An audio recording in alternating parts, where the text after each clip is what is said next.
ഊണ് കഴിക്കാം. ഞാൻ സാമ്പാർ ഉണ്ടാക്കിയിട്ടുണ്ട്.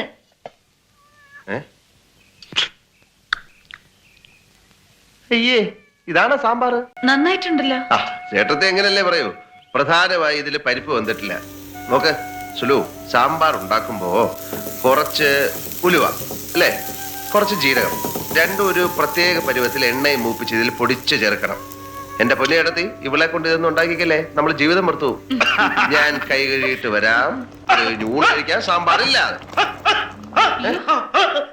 പണ്ടത്തെ ആളൊന്നല്ല ഇപ്പൊ സേതുവേട്ടൻ. പണ്ടൊരു വിഷു ദിവസം സേതുവേട്ടൻ വീട്ടിൽ ഊണ് കഴിക്കാൻ വന്നപ്പോ ഞാനുണ്ടാക്കിയ സാമ്പാറിനെ എന്തുമാത്രം പുകഴ്ത്തിയിരുന്നു. ഓർമ്മയുണ്ടാവില്ല, ഞാനൊന്നും മറക്കാൻ ശീലിച്ചിട്ടില്ല. പിന്നീട് എഴുതിയ കത്തിലും സാമ്പാറിന് അഭിനന്ദിച്ച് എഴുതിയിരുന്നു. കത്തില് സാമ്പാറിനെ പറ്റി എഴുതാ? വാ കാണിച്ചു തരാം. വേടാ, സുലു, ഞാൻ ചിലപ്പോ എഴുതിയിട്ടുണ്ടാവാം. എഴുത്ത് മുഴുവൻ എടുത്തു വെച്ചിട്ടുണ്ടല്ലേ? എല്ലാം ഉണ്ട്.